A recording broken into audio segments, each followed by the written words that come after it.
السلام عليكم.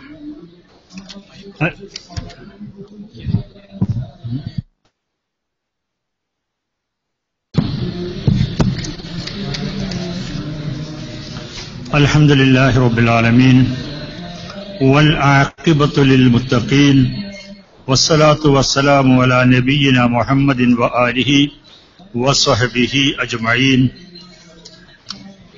വേദിയിലിരിക്കുന്ന ബഹുമാന്യരായ സഹോദരങ്ങളെ, സദസ്സിലുള്ള പ്രിയപ്പെട്ട സ്നേഹിതന്മാരെ, മൻഹജു സലഫ് എന്ന വിഷയത്തെക്കുറിച്ച് ഒരു 5-6 പോയിന്റുകളുടെ അടിസ്ഥാനത്തിൽ സംസാരിക്കണം എന്നാണ് എന്നോട് ആവശ്യപ്പെട്ടിരുന്നത്. അതിൽ ഒന്നാമതായി സംസാരിക്കാൻ ഞാൻ ഉദ്ദേശിച്ചിരുന്നത് മാഹുവ മൻഹജു സലഫ്, എന്താണ് സലഫിന്റെ മാർഗം.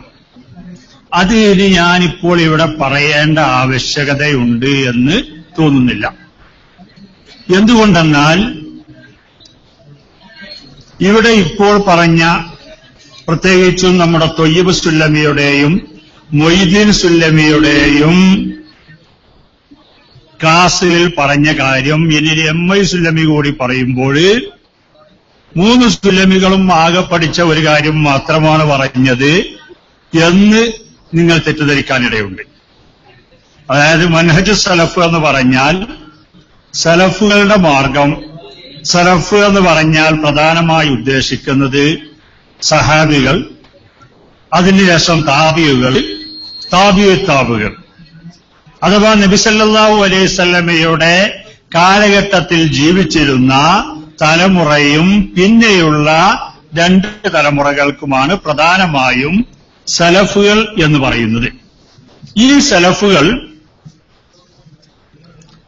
അവര് സ്വീകരിച്ചിരുന്ന കാര്യങ്ങളാണ് ഇവിടെ പറഞ്ഞത്. ഖുർആന്, സുന്നത്ത്, അതായിരുന്നു സലഫുകളുടെ മാർഗം. ആ ഖുർആനിന്റെയും സുന്നത്തിന്റെയും അടിസ്ഥാനത്തിൽ ഏതെങ്കിലും ഒരു കാലഘട്ടത്തിൽ പണ്ഡിതന്മാരെല്ലാം കൂടി യോജിച്ച് ഒരൊറ്റ അഭിപ്രായം പറഞ്ഞാൽ അതിന് ഇജ്മാ എന്ന് പറയും. ഖുർആനിലോ സുന്നത്തിലോ വന്ന ഒരു കാര്യം, ഉദാഹരണമായി കള്ള്, അത് ഹറാമാന്ന് നമുക്കറിയാം. എന്നാൽ ഒരാൾ കഞ്ചാവ് അടിക്കുകയാണ്, ബ്രൗൺ ഷുഗർ കഴിക്കുകയാണ്, ഇതൊക്കെ കഴിക്കുന്നവനോട് ഇത് ഹറാമാണ് എന്ന് പറഞ്ഞാൽ എവിടെയാണ് തെളിവ് എന്നവൻ ചോദിച്ചാൽ ഖുർആനിൽ കാണിച്ചു കൊടുക്കാൻ സാധ്യമല്ല, ഹദീസിൽ കാണിച്ചു കൊടുക്കാൻ സാധ്യമല്ല. നേരെ മറിച്ച് ഖുർആനിലും ഹദീസിലും കള്ള് വിരോധിക്കാനുള്ള കാരണം ഇന്നതാകുന്നു, അതിന് ലഹരിയുള്ളതാണ്, ആ ലഹരിയുടെ ഏറ്റവും വലിയ കൂമ്പാരമാണ് ഈ പറഞ്ഞ മയക്കുമരുന്നുകൾ, അതിനാൽ അത് കൂടുതൽ ഹറാമാകുന്നു എന്ന് കണ്ടെത്തുന്നതിനാണ് ഖിയാസ് എന്ന് പറയുന്നത്. അപ്പൊ ഖുർആനിലും സുന്നത്തിലേക്കും തന്നെയാണ് ഖിയാസ് മടങ്ങുന്നത്. പക്ഷെ നമ്മുടെ സംഘടനയിൽ പിളർപ്പുണ്ടായ സമയത്ത് മൻഹജു സലഫി എന്ന് പറഞ്ഞുകൊണ്ട് മറുവിഭാഗം ഒരു ഇമ്പാച്ചി തൊടുത്തു വിട്ടു. അതിന് അവര് പറഞ്ഞത് സലഫികളുടെ ധാരണകൾ സഹാബത്തിന്റെ ധാരണ എന്നാണ്. നമ്മുടെ പണ്ഡിത ചർച്ചയിൽ ഞാൻ സഹോദരൻ അബ്ദുറഹ്മാൻ സലഫിയോട് ചോദിച്ചു, നിങ്ങൾ ഈ പറയുന്നത് ധാരണ എന്ന് പറയുന്നത് സഹാബിയുടെ വാക്കാണോ പ്രവൃത്തിയാണോ എന്താണ് എന്ന് ചോദിച്ചു. അത് രണ്ടുമല്ല, ധാരണ തന്നെയാണ് എന്ന് പറഞ്ഞു. ധാരണ എങ്ങനെ മനസ്സിലാക്കാൻ കഴിയുക? ഒരാളുടെ വാക്ക് സഹാബിയുടെ വാക്ക് തെളിവല്ല എന്ന് അബ്ദുറഹ്മാൻ സലഫി പറഞ്ഞു, സഹാബിയുടെ മദ്ഹബും തെളിവല്ല എന്ന് പറഞ്ഞു, സഹാബിയുടെ പ്രവർത്തനവും തെളിവല്ല. ഇനി എങ്ങനെയാണ് സഹാബിയുടെ ധാരണ തെളിവ എന്ന് പറയാം? ധാരണ എങ്ങനെയാണ് നമുക്ക് മനസ്സിലാക്കാൻ കഴിയുക? ഒരാളുടെ മനസ്സിലുള്ള കാര്യം അറിയാൻ നമുക്ക് സാധിക്കുമോ? അപ്പൊ അതന്ന് വെറുതെ ഒരു ഏർപ്പാടുണ്ടാക്കിയതാണ്. നേരെ മറിച്ച് സഹാബികൾ ഒരു കാര്യത്തിൽ ഏകോപിച്ചിട്ടുണ്ടെങ്കിൽ, 5 വക്ത് നമസ്കാരമുണ്ട് എന്നതിൽ സഹാബികൾ ഏകോപിച്ചിട്ടുണ്ട്. അവരുടെ കൂട്ടത്തിൽ ആരും അത് 4 പറഞ്ഞിട്ടില്ല. അതിനാൽ അത് തെളിവാകുന്നു, രേഖയാണ്, അത് പ്രമാണമാണ്. അതാണ്. അപ്പൊ ഈ പറഞ്ഞ കാര്യങ്ങളാകുന്നു മൻഹജു സലഫ് എന്ന് പറയുന്നത്. അതാണ് ഞാൻ സംസാരിക്കാൻ ഉദ്ദേശിച്ചിരുന്ന പ്രഥമ പോയിന്റ്. രണ്ടാമത്തത്, കേരളത്തിലെ ഇസ്ലാഹി പ്രസ്ഥാനവും ഗൾഫ് സലഫികളും തമ്മിൽ വീക്ഷണാന്തരങ്ങൾ എന്തെങ്കിലും ഉണ്ടോ? ഉണ്ടെങ്കിൽ അതിലെ സുപ്രധാനമായ കാര്യങ്ങൾ ഏതൊക്കെയാണ് എന്നതിനെ കുറിച്ചാണ് ഞാൻ പറയുന്ന വിഷയം. ഒന്നാമത് തന്നെ അന്നത്തെ ആദർശ വ്യതിയാനത്തിലെ ഒരു വലിയ ചർച്ചയായി വന്ന കാര്യമാണ്. ഗൾഫിലെ സലഫികളും നമ്മളും തമ്മിൽ അഭിപ്രായ വ്യത്യാസമായി ഞാൻ ചൂണ്ടിക്കാണിക്കുന്നത്. അന്ന് പറഞ്ഞു, ഇതാ മടവൂർ വിഭാഗം തറാവീഹ് 21 പോവുകയാണ്, എത്രയും തറാവീഹ് നമസ്കരിക്കാം എന്നതാണ് അവരുടെ വാദം. ഈ വാദത്തിലൂടെ അവർ മൻഹജു സലഫിയിൽ നിന്ന് അകന്നുപോയിരിക്കുന്നു എന്നങ്ങ് പ്രഖ്യാപിച്ചു. രണ്ട് കളവുകൾ ഒത്തുചേർന്നു അവിടെ.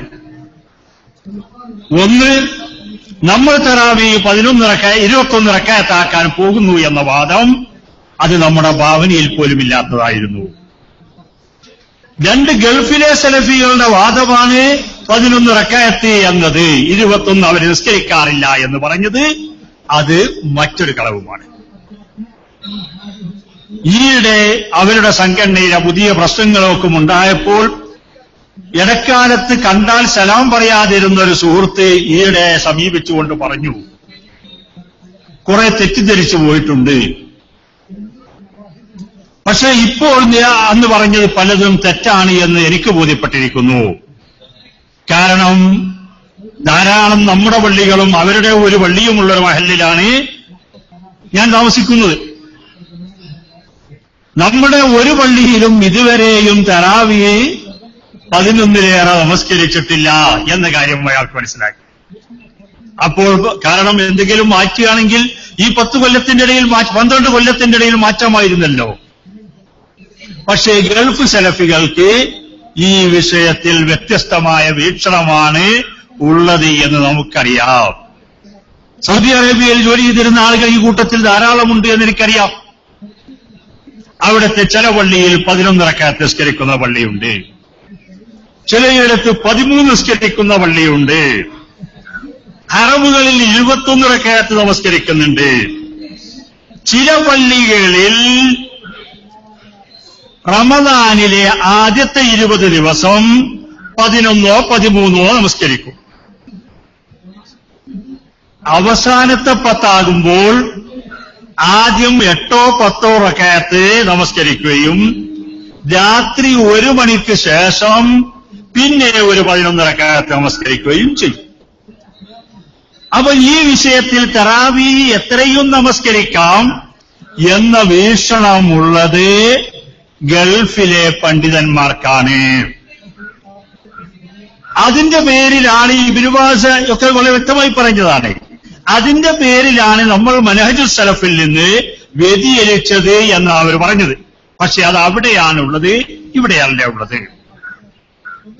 പിന്നെ അതുപോലെ തന്നെ സ്ത്രീയുടെ വസ്ത്രധാരണ, പ്രത്യേകിച്ച് മുഖം മറയ്ക്കുക എന്ന പ്രശ്നം, അത് ഗൾഫിലെ പണ്ഡിതന്മാർ മുഖം മറക്കണം എന്ന വീക്ഷണക്കാരാകുന്നു. നമ്മൾ മുഖവും മുൻകൈയുമല്ലാത്ത ഭാഗങ്ങൾ മറക്കണം എന്നതാണ് നമ്മൾ മനസ്സിലാക്കിയിട്ടുള്ളത്. പിന്നെ ഒരു വിഷയമാണ്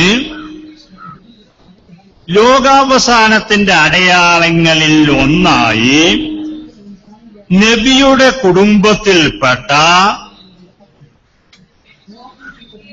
ഒരാളായ, ഖുറൈശ് കുടുംബത്തിൽപ്പെട്ട ഒരാളായ മഹ്ദി എന്ന് പറയുന്ന ഒരാൾ വരാനിരിക്കുന്നു. ഇമാം മഹ്ദി എന്നാണ് പറയുക. ഈ ഇമാം മഹ്ദി വരുന്നുണ്ട് എന്ന് സമസ്തക്കാരൊക്കെ പറയാറുണ്ട്, ഷിയാക്കളും പറയാറുണ്ട്. പക്ഷേ അതില്ല എന്നതാണ് മുജാഹിദ് പണ്ഡിതന്മാരുടെ നിലപാട്. ഇനി അതുപോലെ തന്നെ സ്ത്രീകൾ പള്ളിയിൽ പോകാം എന്നതിൽ ഗൾഫ് സലഫികളും നമ്മളോട് യോജിക്കുന്നു. പക്ഷേ പോകലാണോ പോകാതിരിക്കലാണോ ഉത്തമം? അവരുടെ വീക്ഷണത്തിൽ വവുയൂതുഹുന്ന ഖൈറുൽ ലഹുന്ന, പെണ്ണുങ്ങൾ പള്ളിയിൽ പോകാതിരിക്കലാണ് എന്നതാണ് അവരുടെ വീക്ഷണം. മറ്റൊരു വിഷയമാണ് വെള്ളിയാഴ്ചയിലെ 2 ബാങ്കുകൾ. അത് പല സമയത്തായിട്ടാണ് സൗദിയിൽ കൊടുക്കുക ആ ബാങ്ക് ചൊല്ലുന്നത്. റിയാദിൽ ഏതാണ്ട് ഒരു 10 മണിയാകുമ്പോൾ ആദ്യത്തെ ബാങ്ക് കൊടുക്കും. അത് കൊടുത്തു കഴിഞ്ഞാൽ ഉടനെ തന്നെ അവിടുത്തെ ഉത്തമന്മാര് ഇറങ്ങും. ഇത് ഒരു 10-15 കൊല്ലം മുമ്പുള്ള കഥയാണ് കേട്ടോ പറയുന്നത്, ഇപ്പോഴത്തെ കഥയായിക്കൊള്ളണമെന്നില്ല. അപ്പോ അതോടുകൂടി കടകളെല്ലാം അടക്കണം എന്നുള്ളത് നിയമമാണ്. എന്നാൽ മക്കയിൽ ഒരു കാമണിക്കൂർ അരമണിക്കൂർ മുമ്പാണ് ആ ബാങ്ക് കൊടുക്കാറ്. ഏതായിരുന്നാലും വെള്ളിയാഴ്ച 2 ബാങ്ക് അവര് സ്വീകരിക്കുന്നു. നമ്മൾ 2 ബാങ്കുകൾ നടത്തുന്നത് ശരിയല്ല, അനാചാരമാണ് എന്നാണ് നമ്മൾ അതിൽ മനസ്സിലാക്കിയിട്ടുള്ളത്. മറ്റൊരു വിഷയമാണ് മുത്തലാഖ്. അൻതിഫാലിക്കുൻ സലാസൻ, നിന്റെ 3 തീർത്തു എന്ന് പറഞ്ഞാൽ 3 പോകുമോ ഇല്ലേ എന്നത്. ഗൾഫിലെ സലഫികളുടെ വീക്ഷണത്തിൽ 3 പോകുമെന്നാണ്. സമസ്തക്കാരോടേതിന് അവർ ഏകദേശം യോജിക്കുന്നുണ്ട്. പക്ഷെ ഒരു വ്യത്യാസമുണ്ട്. സമസ്തക്കാരെ സംബന്ധിച്ചിടത്തോളം 3 പോകുമെന്ന് ഒറ്റ വാക്കിനങ്ങ് പറഞ്ഞാൽ 3 പോകും. ഗൾഫിലെ സലഫികൾ പറയുന്നത് അങ്ങനെ പറഞ്ഞാൽ പോകില്ല. അൻതി താലിക്കുൻ സലാസൻ, അത് കഴിഞ്ഞിട്ട് കുറച്ച് കഴിഞ്ഞിട്ട് പിന്നെ അൻതി താലിക്കുൻ സലാസൻ, കുറച്ചും കൂടി കഴിഞ്ഞിട്ട് അൻതി താലിക്കുൻ സലാസൻ. ഇങ്ങനെ 2-3 മിനിറ്റ് എടുത്തിട്ടുള്ള ഒരു പ്രക്രിയയിലൂടെയാണ് 3 തലാക്ക് പോവുക എന്നതാണ് അവരുടെ വീക്ഷണം. ഇനി അതുപോലെ തന്നെ നമ്മുടെ നാട്ടിലെ തർക്കവിഷയങ്ങളിൽ മറ്റൊന്നാണ് റുഇയത്തുൽ ഹിലാൽ അഥവാ മാസപ്പിറവി. ശാസ്ത്രത്തിന് വിരുദ്ധമല്ലാത്ത കാഴ്ചയാണ് നമ്മൾ അംഗീകരിക്കുന്നത്. പടിഞ്ഞാറൻ ആകാശത്തിൽ മാസം ഉദിക്കുമെന്ന് ശാസ്ത്രം അംഗീകരിച്ച ദിവസം ആരെങ്കിലും കണ്ടാൽ ആ കാഴ്ച സ്വീകാര്യമാണ്. ഉദിക്കാത്ത ദിവസം കാണാൻ പോകുന്നില്ല. ഏതെങ്കിലും ഒരുത്തൻ അവൻ തോന്നിയാൽ, ഒരുപക്ഷെ പണ്ടൊരാൾ പറഞ്ഞതുപോലെ അയാളുടെ ഏതെങ്കിലും ഒരു മുടി നരച്ചത് കീഴ്പോട്ട് തൂങ്ങിന്നിട്ടുണ്ടാവും. അപ്പൊ അത് അയാൾ ഇങ്ങനെ നോക്കി നിന്നപ്പോൾ മാസമാണ് തോന്നിയതാകാം. പക്ഷെ ഗൾഫിലെ സലഫികൾ സമസ്തയുടെ നിലപാടാണ് ആ വിഷയത്തിലുള്ളത്. ഇനി മറ്റൊരു വിഷയമാണ് താടി വടിക്കൽ. താടി വടിക്കൽ നമ്മളോടിപ്പോ ചോദിച്ചാൽ ഈ സദസ്സിലും ഞാനിങ്ങനെ എണ്ണി നോക്കുകയാണെങ്കിൽ താടി വടിച്ച ആളുകളാണോ കൂടുതൽ എന്ന് സംശയിക്കുന്നു. അവരൊക്കെ മുജാഹിദിന്റെ സജീവ പ്രവർത്തകരുമാണ്. ചിലപ്പോ യൂണിറ്റ് പ്രസിഡന്റ് ആകാം, മണ്ഡലം പ്രസിഡന്റ് ആകാം, സ്റ്റേറ്റ് നേതാക്കളാകാം. താടി വടിച്ചവരുണ്ട്. താടി ചുരുക്കാത്ത ആളുകൾ ഈ കൂട്ടത്തിലുണ്ടോ എന്ന് വളരെ സംശയകരമാണ്. ഞാൻ ഇടയ്ക്കിടയ്ക്ക് വെട്ടിച്ചുരുക്കാറുണ്ട്. സ്റ്റേജിലും നോക്കുമ്പോൾ വെട്ടിച്ചുരുക്കാത്ത ആരെയും കാണാനില്ല. ഏതെങ്കിലും അപൂർവമായി ഒരാളെ കൊണ്ടായി എന്ന് വന്നേക്കാം. ഈ വിഷയത്തിൽ നമ്മുടെ സമീപനം മുഹമ്മദ് നബി സല്ലല്ലാഹു അലൈഹി വസല്ലം താടി വളർത്തിയിരുന്നു. അതിനാൽ താടി വളർത്തലാണ് സുന്നത്ത്. പക്ഷെ ഒരു സുന്നത്തായ കർമ്മം ളുഹറിന് ശേഷമുള്ള 2 റക്അത്ത് നമസ്കാരം, 2-4 റക്അത്ത് നമസ്കാരം അത് സുന്നത്താണ്. നബി സ്ഥിരമായി ചെയ്തതാണ് യാത്രയിലല്ലാത്തപ്പോഴൊക്കെ. അതാരെങ്കിലും ഉപേക്ഷിച്ചാൽ അതോടുകൂടി അയാൾ ഹറാമ് ചെയ്തു എന്ന് പറയാൻ നമുക്ക് സാധ്യമല്ല. അതുപോലെ താടി വടിച്ചവൻ ചെയ്തത് ഹറാമല്ല, അവൻ ഫാസിഖല്ല, ദുർമാർഗിയല്ല. അവന്റെ പിന്നിൽ നമസ്കരിച്ചാൽ നമസ്കാരം ശരിയാകാതിരിക്കില്ല. ഇതാണ് മുജാഹിദ് പണ്ഡിതന്മാരുടെ വീക്ഷണം. എന്നാൽ ചുരുക്കിയവരുടെ കാര്യം തന്നെ പോക്കാണ് എന്നിടത്താണ് ഗൾഫ് സലഫികൾ നിൽക്കുന്നത്. മറ്റൊരു വിഷയം നമ്മളുടെ പിശാചുബാധയുടെ പ്രശ്നവും അതിനെ അടിച്ചിറക്കലും. പിശാചിനെ ഈ വിളിക്കലല്ല കേട്ടോ, അതിപ്പോ ഗൾഫ് സലഫികളും പറയാത്തൊരു വാദമാണ്. ഞാൻ മനസ്സിലാക്കിയിടത്തോളം ജനാബ് സക്കരിയ സലാഹി, ജനാബ് എന്ന് പറഞ്ഞുകൂടാ, ഡോക്ടർ സക്കരിയ സലാഹി കണ്ടുപിടിച്ചത്. ഞാൻ അദ്ദേഹത്തോട് 2007 ആ വിഷയമുണ്ടായെന്ന് തന്നെ പറഞ്ഞു. നിങ്ങൾ പറയുന്ന ബാക്കി കാര്യങ്ങളിൽ ഏതാണ്ട് 90% ഗൾഫിലെ സലഫികൾ പറയുന്നതാണ്. പക്ഷേ ഒഴിഞ്ഞ മരുഭൂമിയിൽ വെച്ച് ജിന്നുകളെ വിളിച്ച് തേടൽ, അവരോട് ഇസ്തിഗാസ നടത്തൽ ഗൾഫിലെ സലഫികളും പൊതുവെ അംഗീകരിക്കുന്നതല്ല. മാത്രമല്ല അത് ശിർക്കുൻ മുഖ്രിജും മിനൽ മില്ല, ഇസ്ലാമിൽ നിന്ന് ഭ്രഷ്ടായി പോകുന്ന ഷിർക്കാകുന്നു എന്ന് ഷേഖ് ബിൻ ബാസിനെ പോലെയുള്ള പണ്ഡിതന്മാർ ഫത്വ നൽകിയിട്ടുണ്ട് എന്നും സൗദി അറേബ്യയിലെ ഉന്നത പണ്ഡിത ബോഡിയായ ലജ്നത്തുൽ ഫതാവയുടെ വാള്യം 1, 2 നിങ്ങൾ പരിശോധിക്കുകയാണെങ്കിൽ അനേക സ്ഥലങ്ങളിൽ ഇത് ആവർത്തിച്ചിട്ടുണ്ട് എന്നും അദ്ദേഹം വീട്ടിൽ വന്നപ്പോൾ ഞാൻ അദ്ദേഹത്തോട് പറയുകയുണ്ടായി. പക്ഷെ അതിനെക്കുറിച്ച് അന്ന് അദ്ദേഹം സംസാരിക്കാൻ തയ്യാറായില്ല. അപ്പൊ ഇതൊക്കെ ഗൾഫ് സലഫികളും നമ്മളും തമ്മിലുള്ള വീക്ഷണ വ്യത്യാസങ്ങളാണ്. ഇനിയിപ്പോ ഇതിനെന്താണ് കാരണം? കാരണം അവരും ഈ പറഞ്ഞ മനഹജു സലഫ് തന്നെയാണ് പിന്തുടരുന്നത്, നമ്മളും മനഹജു സലഫ് തന്നെ പിന്തുടരുന്നത്. ഇതിനെന്തുകൊണ്ട് വ്യത്യാസം? ഖുർആനിലോ ഹദീസിലോ ഖണ്ഡിതമായി പറഞ്ഞ കാര്യങ്ങളിൽ മൻഹജ് സലഫ് സ്വീകരിക്കുന്ന പണ്ഡിതന്മാർക്കിടയിൽ അഭിപ്രായ വ്യത്യാസം ഇല്ല. ഉദാഹരണമായി ഖുൽ ഹു അല്ലാഹു അഹദ്, അല്ലാഹു ഏകനാകുന്നു, ഇതിൽ ആർക്കും തർക്കമില്ല. അതുപോലെ തന്നെ ശിർക്ക് മഹാപാപമാകുന്നു, ഗൾഫിലെ സലഫികളും നമ്മളും തർക്കമില്ല. എന്നാൽ ചില കാര്യങ്ങൾ ആയത്തുകൾ മനസ്സിലാക്കുന്നിടത്ത്, ഹദീസ് മനസ്സിലാക്കുന്നിടത്ത് വന്ന വ്യത്യാസം ആകാനിടയുണ്ട്. ഉദാഹരണമായിക്കൊണ്ട് പെണ്ണ് മുഖം മറക്കുക എന്ന പ്രശ്നം, അതിന് സ്ത്രീകൾ അവരുടെ സൗന്ദര്യങ്ങളിൽ നിന്ന് ഇല്ലാമാഹറ പ്രത്യക്ഷപ്പെടുന്നത് ഒഴിച്ചു എന്ന് ഖുർആനിൽ പറഞ്ഞിട്ടുണ്ട്. ഈ ഇല്ലാമാഹറയുടെ അർത്ഥം എന്താകുന്നു?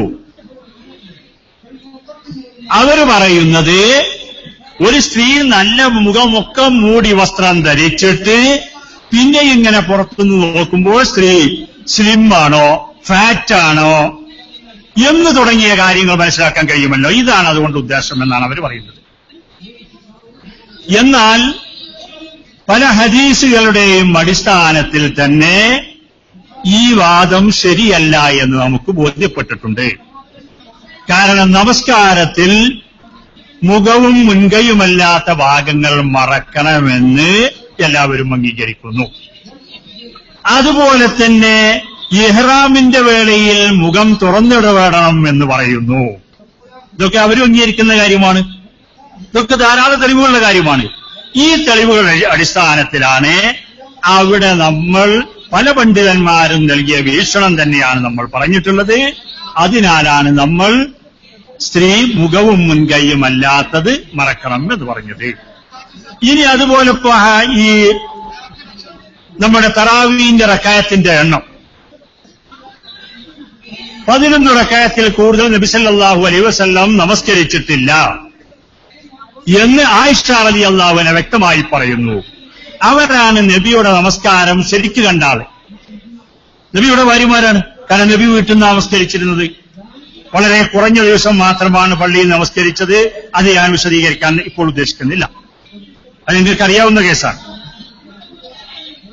അതേസമയം ഗൾഫിലെ മറ്റൊരു ഹദീസുണ്ട്. ആ ഹദീസിൽ സലാത്തുൽ ലൈലി മസ്നാ മസ്നാ, രാത്രി നമസ്കാരം രണ്ട് വീതം നമസ്കരിക്കുക,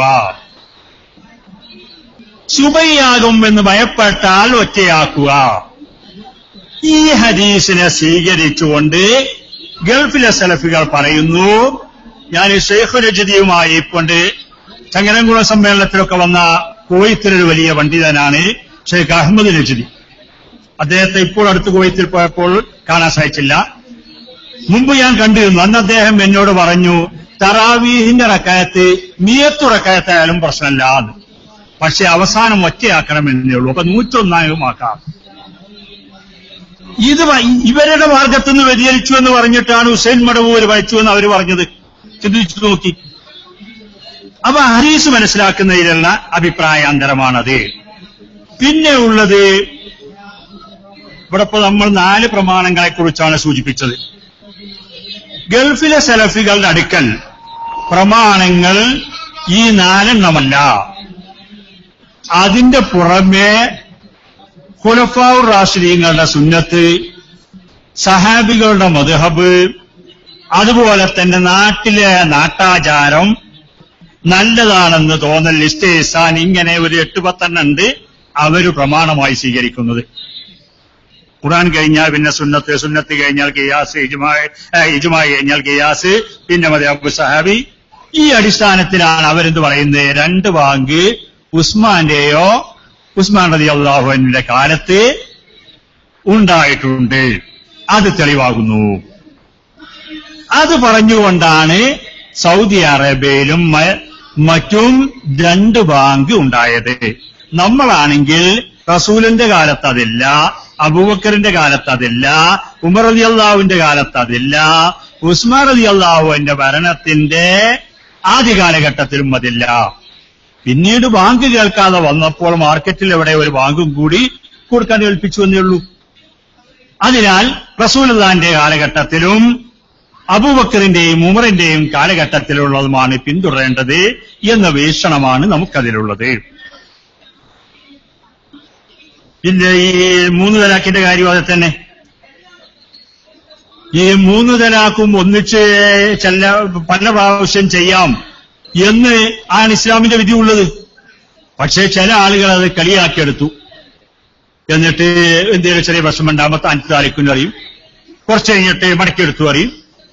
ഇങ്ങനെ ഒരു കളിയായി വന്നപ്പോൾ ഉമർ ഖത്താബ് പറഞ്ഞു, ഇനി മേലാൽ ആരെങ്കിലും ഈ കളി കളിച്ചാൽ 3 ചൊല്ലി എന്ന് പറഞ്ഞാൽ 3 നടപ്പാക്കും എന്ന് പറഞ്ഞ് അദ്ദേഹം ഒരു രാജ്യനിയമം ഉണ്ടാക്കി. ആ രാജ്യനിയമം ഏതെങ്കിലും ഇസ്ലാമിന്റെ ചര്യകൾ ആളുകൾ കളിയാക്കുകയാണെങ്കിൽ, തമാശയാക്കുകയാണെങ്കിൽ ഏത് ഭരണാധികാരിക്കും ആവശ്യമുള്ളപ്പോൾ എടുക്കാം. പക്ഷെ അത് മതത്തിലെ നിയമമല്ല. ഉമർ ഖത്താബ് സഹാബികളിൽ പലരോടും നിങ്ങൾ മറ്റു പട്ടണങ്ങളിൽ പോയി താമസിക്കേണ്ട, മദീനയിൽ തന്നെ നിന്നാൽ മതിയായിരുന്നു. പക്ഷെ അതോടുകൂടി ഹറാമാകുന്നില്ല. ഉമർ ഖത്താബിന്റെ നിയമമാണ്, അത് അംഗീകരിക്കൽ നിർബന്ധമാണ്.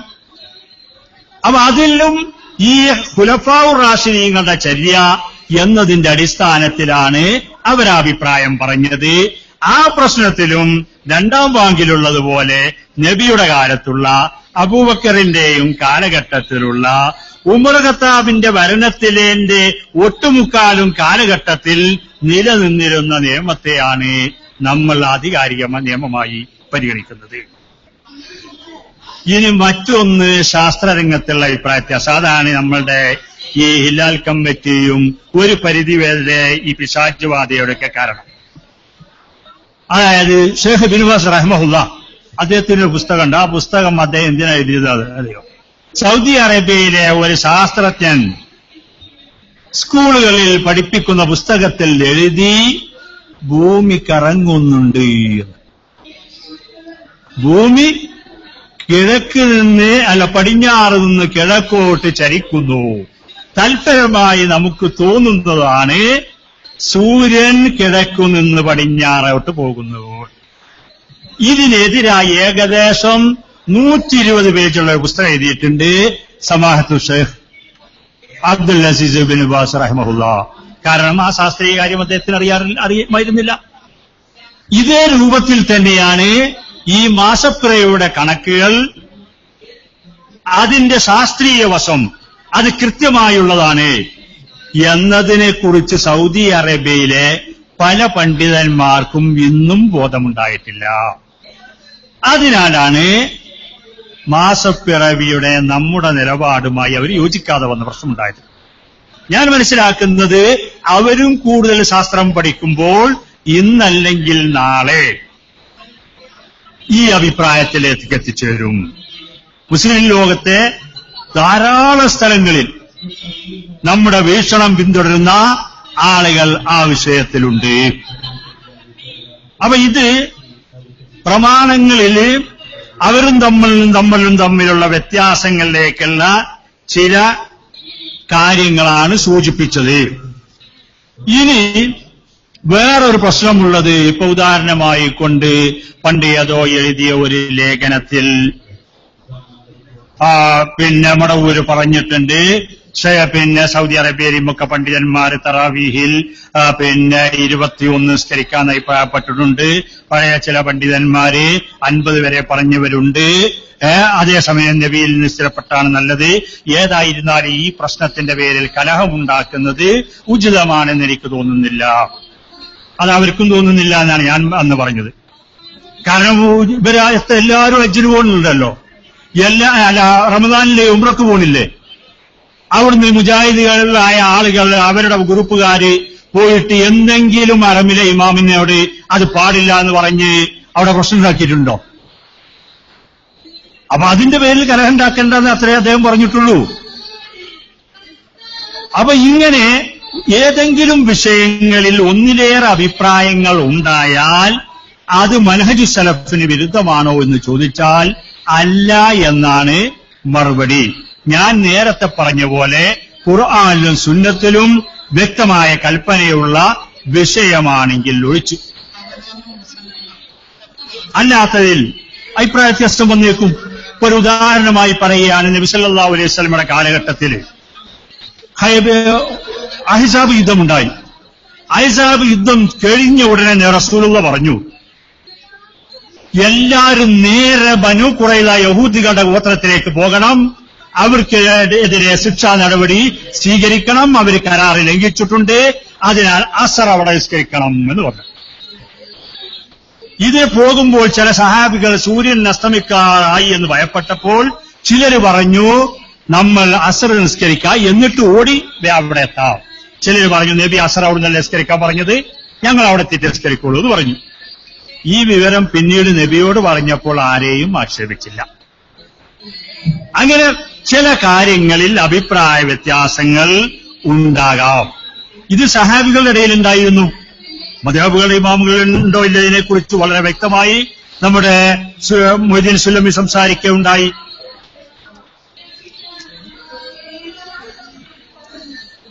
അപ്പൊ ഇത്തരം ചില വിഷയങ്ങൾ എന്റെ വീക്ഷണം അനുസരിച്ചുകൊണ്ട് നമ്മുടെ സിഹറിനെ കുറിച്ചുള്ള തർക്കവും ഒരു പരിധിവരെ അഭിപ്രായ വ്യത്യാസങ്ങൾ ഉണ്ടാകാവുന്ന ഒരു വിഷയമാണ്. ഇപ്പോൾ ഇവിടെ ചില ആളുകൾ എന്ത് പറയുന്നു, സിഹർ ഫലിക്കുകയില്ല എന്നാരെങ്കിലും പറഞ്ഞാൽ അവൻ ഇസ്ലാമിൽ നിന്ന് പുറത്തു പോകുന്ന അവസ്ഥയിലെത്തി, അവൻ യുക്തിവാദിയാണ്, അഖിലാനിയാണ് എന്നൊക്കെ ആരോപിക്കുന്നു. സിഹർ ഫലിക്കുകയില്ല എന്ന് പറഞ്ഞാൽ ഇത്രയും ഗുരുതരമാണ് എന്ന് ചിലർ പറയുമ്പോൾ, മറ്റു ചിലര് അവരെ നേരിടാൻ വേണ്ടി നമ്മളൊന്ന് ഗൗരവം കൂട്ടണം എന്നുള്ള നിലക്ക് ആരെങ്കിലും ഫലിക്കും എന്ന് പറഞ്ഞു പോയാൽ അത് ശിർക്കോ കുഫ്രോ ആയി പോകുമോ എന്ന് ഭയപ്പെടുന്നവരുമുണ്ട്. സിഹർ കുഫ്രാവുന്നു, സിഹർ ചെയ്യൽന്നവൻ കാഫിറായിത്തീരും. നേരെ മറിച്ച് സിഹർ കൊണ്ട് ഭാര്യയുടെയും ഭർത്താവിന്റെയും ഇടയിൽ അള്ളാഹു കൂടി ഉദ്ദേശിച്ചാൽ പിണക്കമുണ്ടാക്കാൻ കഴിയും എന്നൊരാൾ പറഞ്ഞാൽ അത് ശിർക്കും കുഫറുമാകും എന്ന് എനിക്ക് അഭിപ്രായമില്ല. മുൻഗാമികളായ പണ്ഡിതന്മാർക്ക് പുറമെ ഇപ്പോൾ നമ്മളുടെ ബുക്ക് സ്റ്റാളിൽ തന്നെ വിൽപ്പനയുള്ള KM മൗലവിയുടെ ഫത്വ പേജ് 18-19, അതുപോലെ അമാനി മൗലവിയുടെ സൂറത്തുൽ ബഖറയിലെ 102 ആയത്തിന്റെ തഫ്സീർ, അതുപോലെ യുവതയുടെ ഖുർആൻ പരിഭാഷ, അതിൽ ഞാൻ പറഞ്ഞ അഭിപ്രായം പറഞ്ഞിട്ടുണ്ട്. കുഞ്ഞു മുഹമ്മദ് വറപ്പൂരും ചെറിയ മുണ്ടം കൂടി എഴുതിയ പരിഭാഷയിൽ ഇതൊരു അഭിപ്രായ വ്യത്യാസമുള്ള പ്രശ്നമാണ് എന്നാ കുറിപ്പ് കൊടുത്തത്. അപ്പോൾ ഇതിനെക്കുറിച്ച് വലിയ തർക്കവിതർക്കങ്ങളായി പോകുന്നത് നമ്മൾ ചിന്തിക്കേണ്ടതാണ്. മറ്റൊരു വിഷയം, ഗൾഫിലെ സലഫികളും നമ്മളും തമ്മിൽ കുറെ അഭിപ്രായ വ്യത്യാസം ഞാൻ പറഞ്ഞു. എല്ലാറ്റിലും ഇതുപോലെയാണോ? അവരും നമ്മളും തമ്മിൽ വലിയ അന്തരമുണ്ടോ? ഒരുപാട് വിഷയങ്ങളിൽ അവരും നമ്മളും ഒന്നുതന്നെയാണ്. അള്ളാഹു അല്ലാത്തവരോട് ഇസ്തിഗാസ ചെയ്തു എന്നവൻ തനിച്ച കാഫിറാണെന്ന് അവർ പറയുന്നത്. നമ്മൾ അത്ര കാഫിറാന്ന് പറയുന്നില്ലെങ്കിലും അതുപോലെ തന്നെ അള്ളാഹു അല്ലാത്തവരെ സത്യം ചെയ്തവനവൻ, അള്ളാഹു അല്ലാത്തവർക്ക് ബലിയർപ്പിച്ചവൻ, ഇവരൊക്കെ തന്നെ തനി മുശ്രിക്കുകളാണെന്ന് അവർ പറയുന്നത്. അതുപോലെ നബിദിനാഘോഷം, ഇസ്രാ മിഅ്റാജ്, ഇങ്ങനെ 100,000 പ്രശ്നങ്ങളിൽ ഗൾഫിലെ സലഫികളുടെയും നമ്മുടെയും വീക്ഷണം ഒന്നു തന്നെയാണ്. അതിനാൽ അവരും നമ്മുടെ നമ്മുടെ ശത്രുക്കളായി നമ്മൾക്ക് കാണേണ്ടതില്ല. അതിനാലാണ് അവരെയുമായി നമ്മൾ സഹകരിച്ചു പോകുന്നത്. ഇനിയും അങ്ങനെ സഹകരിക്കുക തന്നെ ചെയ്യും. പക്ഷേ അവര് പറയുന്നത് അപ്പടി വിഴുങ്ങാൻ നമ്മൾ ഉദ്ദേശിക്കുന്നില്ല. അതിന് അവർക്കും അതിന്റെ ആവശ്യമില്ല. ഇനി വേണമെങ്കിൽ ആ വിഷയങ്ങളെ കുറിച്ച് അവരുമായി ചർച്ച നടത്താം. നമ്മുടെ അഭിപ്രായം നമ്മൾ പറയുക, അവരുടേത് അവരും പറയട്ടെ. തെളിവുകൾ ഏതാണെങ്കിൽ അത് സ്വീകരിക്കുക. കാരണം ഏതെങ്കിലും സംഘടനയുടെ ആളുകളെ നോക്കിയല്ല സ്വർഗത്തിൽ കൊണ്ടുപോകുന്നത്. ഗൾഫിലെ ആളാണോ, സൗദി ഇന്ത്യയിലെ ആളാണോ, കേരളത്തിലെ ആളാണോ നോക്കിയിട്ടല്ല സ്വർഗത്തിലേക്ക് കൊണ്ടുപോകുന്നത്. ഏറ്റവും കൂടുതൽ ശരിയായത് ആര് പറഞ്ഞോ ഇല്ലേ എന്ന് പരിശോധിക്കുകയും പഠിക്കുകയും ചെയ്യുന്ന അവസ്ഥയിലേക്ക് എല്ലാവരും എത്തിച്ചേരണം എന്ന് പറഞ്ഞുകൊണ്ട് ഈ വിഷയത്തിലുള്ള കാര്യങ്ങൾ, ആദ്യത്തെ കാര്യം എന്റെ സഹോദരങ്ങൾ വളരെ ഭംഗിയായി അവതരിപ്പിച്ചതിനാൽ അവർക്ക് പ്രത്യേകം നന്ദി പറഞ്ഞുകൊണ്ട്, ഇത്രയും കേട്ടതിന് നിങ്ങൾക്കും ശുക്ർ പറഞ്ഞുകൊണ്ട് എന്റെ വാക്കുകൾക്ക് വിരാമമിടുന്നു. വൽഹംദുലില്ലാഹി റബ്ബിൽ ആലമീൻ വസല്ലല്ലാഹു വസല്ലമ അലാ നബിയിന മുഹമ്മദിൻ വആലിഹി വസ്വഹ്ബിഹി അജ്മഈൻ. വസ്സലാമു അലൈക്കും വറഹ്മത്തുള്ളാഹി വബറകാതുഹു.